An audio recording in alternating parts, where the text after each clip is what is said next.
इन दिनों आपने ये रिजर्वेशन हटाओ आंदोलन के बारे में सुना ही होगा।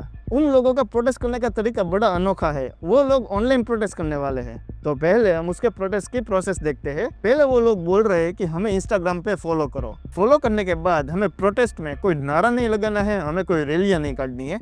हमें सिर्फ जो बड़े पॉलिटिशियंस है उसके कमेंट सेक्शन में जाके कमेंट लिखनी है कि रिजर्वेशन हटाओ। और हमारे साथ भी 50,000 लोगों के जुड़ने की खुशी में आज से हम अपना पहला प्रोटेस्ट शुरू करने जा रहे हैं।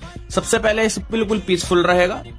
मोदी जी और सीजेपी के कमेंट सेक्शनों को आपको भर देना है रिजर्वेशन हटाने की मांग से, कास्ट सिस्टम हटाने की मांग से।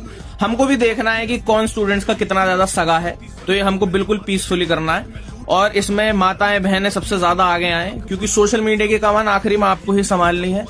मुझे ये गवारा नहीं है। और सिर्फ इतना ही नहीं, हमें स्पैम करना है। स्पैम का मतलब है हमें इतने कमेंट्स डालने हैं कि लोगों को दिखे। दैट्स इट, ये हो गया प्रोटेस्ट। ऐसे तो कैसे प्रोटेस्ट चलेगा? चलो हम थोड़ी रियलिटी पे बात करते हैं। कॉकरोच जनता पार्टी वो भी भीड़ हुआ था सोशल मीडिया पर। उनके तो 2 दिनों में 22 मिलियन फॉलोवर्स थे, तो भी उन लोगों को ग्राउंड पर आना पड़ा था। और ग्राउंड पर आने के बाद उन लोगों को 1 महीने से ज्यादा का प्रोटेस्ट करना पड़ा था, तब जाके सरकार ने उनकी सुनी थी। देखो ये मुद्दा तो सही है, किसी की तो हिम्मत हुई इस मुद्दे पर आवाज उठाने की। अब बात यह है, आवाज भी उठी, सपोर्ट भी मिला और 2-3 दिनों में 20,000 फॉलोवर्स से 5.4 मिलियन फॉलोवर्स हो चुके हैं।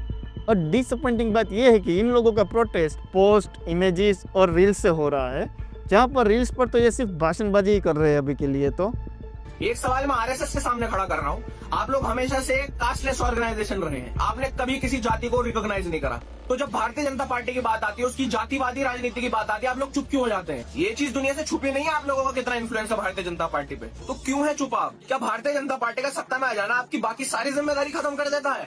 क्यों सवाल नहीं करते आप भारतीय जनता पार्टी से? क्यों नहीं पूछते आप? क्यों नहीं कहते कि... और ये तो है नहीं कि आपको और दूसरे लोगों को ये पोस्ट जबरदस्ती देखनी पड़े। सब अपने फीड पर वो रिजर्वेशन वाले कंटेंट को रिपोर्ट कर सकते हैं, या तो पोस्ट और वो रील को स्किप करके इग्नोर भी कर सकते हैं। मैंने जितना देखा है इंस्टाग्राम में, अभी तक कोई ग्राउंड पे जाने की बात नहीं हो रही है। हम देखते हैं आगे होता क्या है। यहाँ पर एक ही बात की निराशा होगी, अगर ये खड़ा हुआ मूवमेंट बाद में जाके एक मीम पेज में ही तब्दील हो जाए। आप भी कमेंट में जरूर बताएं कि आपको इसके बारे में क्या लग रहा है।